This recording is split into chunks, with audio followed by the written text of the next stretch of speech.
Okay, guys, welcome. Today we're going to talk about some polynomials, some sort of basic principles when it comes to polynomials. So we're going to talk about some exponent rules that we're going to need moving forward, and we'll also talk about some terminology that we'll need. Okay, so in this first example, I just want to do a little bit of some review about exponents and just sort of what each of these things mean. So let's get to it. So in part A, we have 1/2 raised to the third power. Well, whenever we have an exponent, that really just means we have multiplication that's being repeated, right? So in this case, I have 1/2 being multiplied by itself 3 times, right? So that's where that third power is coming from. So in the top, if I multiply all them together, I get 1. And in the bottom, if I multiply 2 times 2 times 2, I'm going to get 8. So in part A, we get 1/8. Now in part B, we have x to the 4th, which is just x times x times x times x.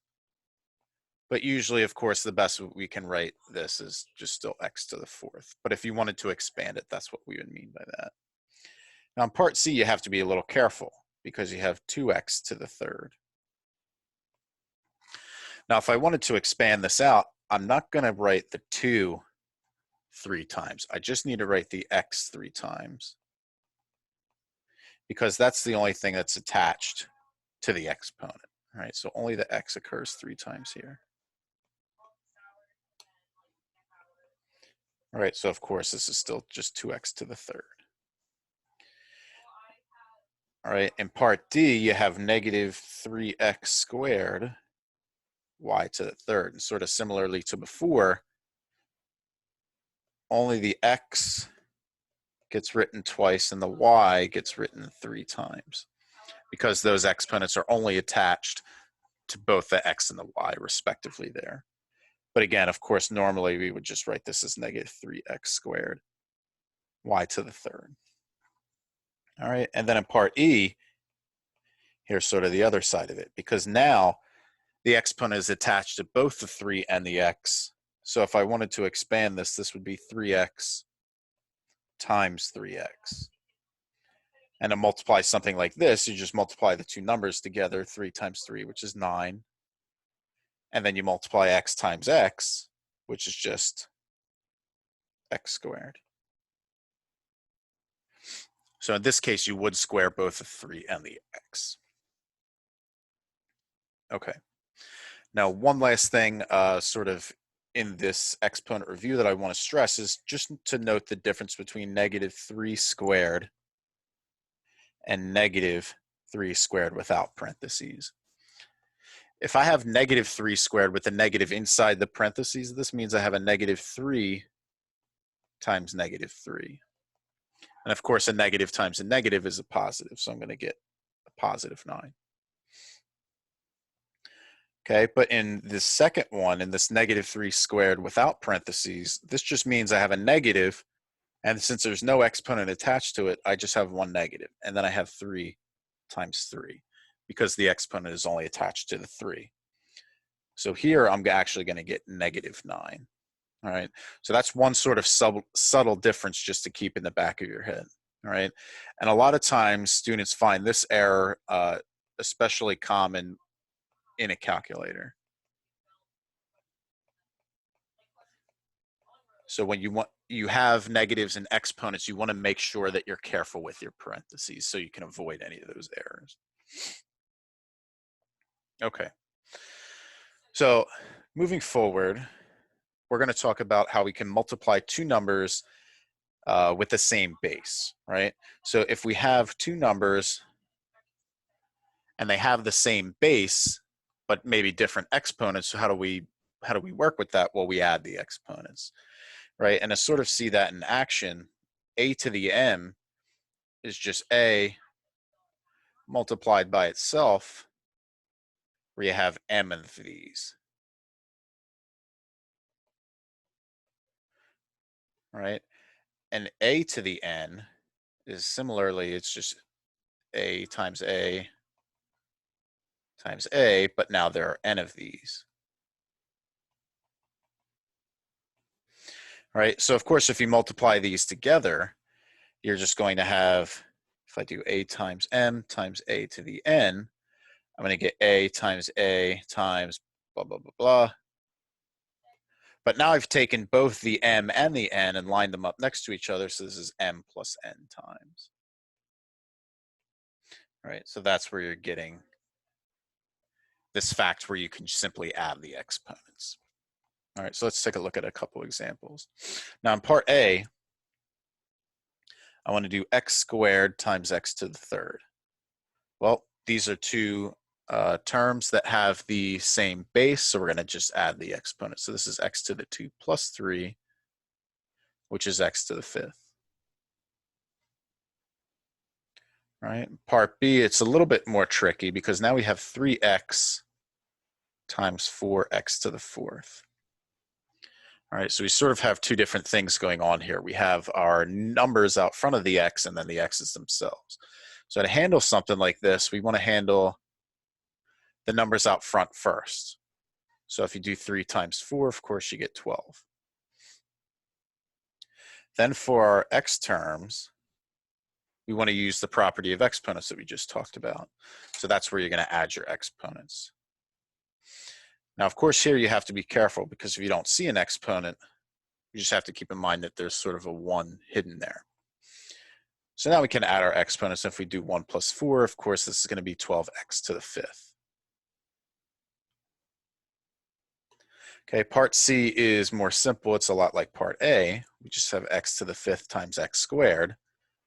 So of course, we have this same base on both of these, so we're going to add the exponents, and we get x to the 7th.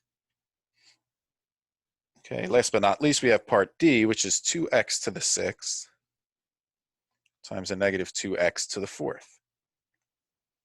So again, we'll handle our numbers out front first. And if we do 2 times negative 2, we get a negative 4. And then if we look at our x terms, we have x to the 6th times x to the 4th. So we'll add those exponents and we get x to the 10th. So if we multiply those, we'll eventually get negative 4 times x to the 10th. Okay, so now that we have that in mind, we're going to use that fact a little bit later on in this chapter to talk about how we can multiply polynomials. But for what I want to talk about next, I want to just talk about some terminology involving polynomials and what makes a certain algebraic expression a polynomial. Okay, so when we have one or more variables and possibly a coefficient, and we connect a bunch of these things by addition and subtraction, we call each one of those things that's separated a term, right? And of course, if you have a bunch of these collected together, we call that a polynomial, right? And of course, any constant in front of a variable is called a coefficient. Now, what makes something specifically a polynomial, not something else? You need specifically that the exponent of each variable must be a non-negative integer. So you can have exponents be 0, 1, 2, 3, and so on. And you also have no variables appearing in the denominator. All right, so that's what makes something a polynomial. Okay, so let's talk about what we mean here. So in part A, we have x squared times y minus y squared plus 3xy. Okay, and they want us to find the terms and the coefficients. Okay, well, this x squared times y is our first term.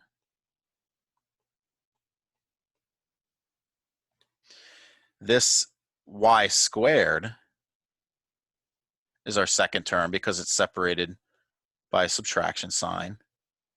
And in a lot of cases, we might even consider adding a line and changing the sign and thinking of our second term as negative y squared. Right? And then, of course, finally, 3xy is our third term. Okay, now the coefficients for each of these is just whatever number is sort of sitting out front. right? So is there a number in the first one? No. So if you don't see it, we understand the coefficient to be a 1.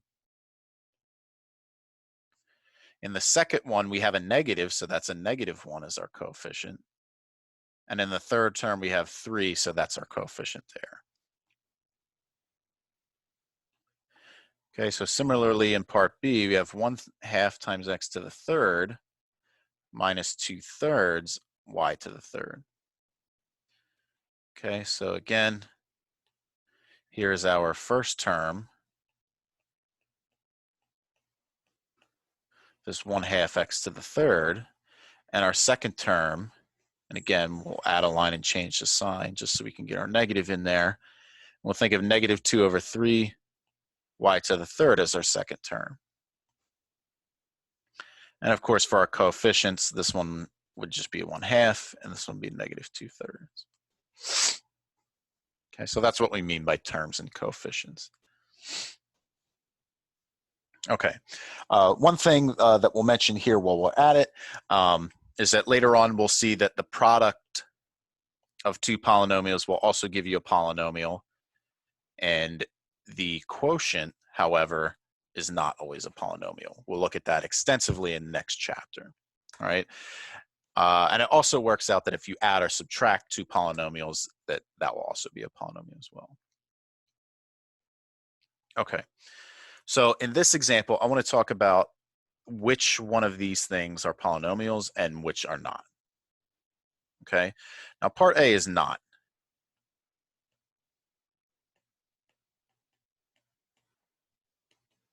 All right. And of course, why is it not a polynomial? It's not a polynomial because of that x to the 1/2. Not allowed. All right. What about part B? Well, it looks like part B is okay. So is a polynomial.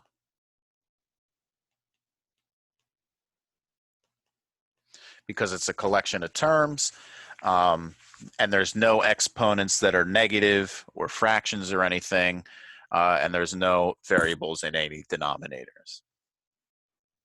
All right, of course, part C is not, because x to the -1 not allowed. And part D is also not, because 1/x is not allowed.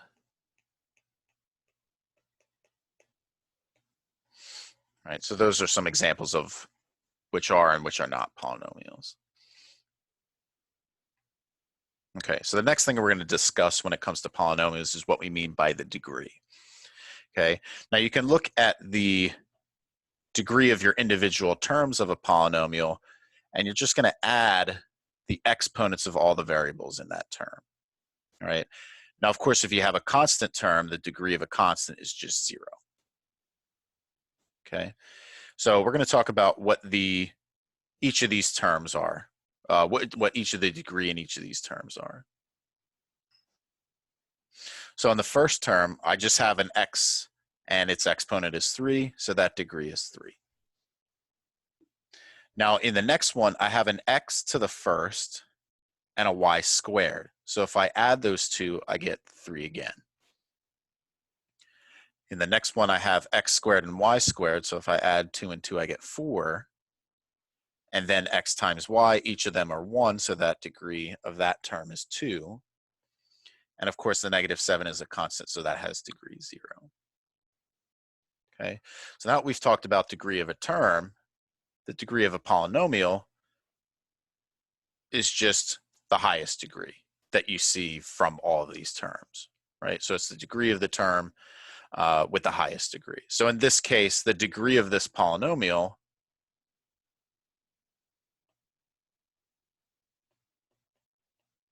of course is 4, because that's the highest degree term that we have. Okay, so let's do a similar example to that.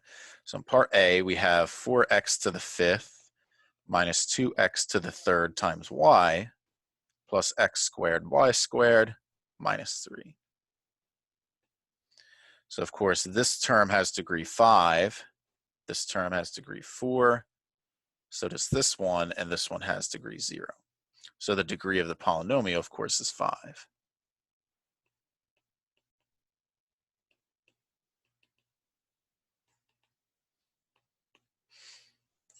Okay, so we're just sort of adding the exponents there. Part B, we have 2x to the 6th y minus x to the 3rd y squared plus 7xy squared minus 12. Okay, so it looks like this has degree 7. This one has degree 5. This one has degree 3. And of course, 0 again. All right, so it looks like this degree of this polynomial is 7 because that's the highest power that we have. Okay, so those are just a couple quick examples of that. Now, some examples of coming up with some polynomials we'll talk about next. All right, so we want to find polynomials that give the perimeter and area of a square with side length x. All right, so if we have a square and each of these side lengths are x, we want to come up with a polynomial that gives the area and the perimeter. All right, well, the area is just length times width, or in this case, if they're the same, it's x times x, which you could also say is x squared. All right, and then of course the perimeter would be add up all these x's, so you get x plus x plus x plus x, or you could say it's 4x, and that's our perimeter. Okay, part B, we want to find polynomials giving the perimeter and area of a triangle with long side x and short side length y. Okay, so let's see. Oh, rectangle. I think I said triangle. So we have rectangle, and its longer side is x and short side is length y. Well, area is length times width again, only this time, of course, they're different, so we can't simplify it beyond x times y. Now, the perimeter, we have 2x terms and 2y terms, so we just add them together. Right? Now, each of these things that we came up with, of course, is just an example of a polynomial. Okay. Next example, grocery bag that contains X apples, each costing 12 cents, and Y pears, each costing 10 cents. Now, what does the polynomial 12x plus 10y represent? Well, again, remember, 12 cents represents the cost of apples, right? I should say of each apple, right? And then X is the number of apples, right? And similarly, excuse me, for 10y, 10 is the cost for each pair, y is the number of pairs. So this represents the total cost of buying X apples and Y pears.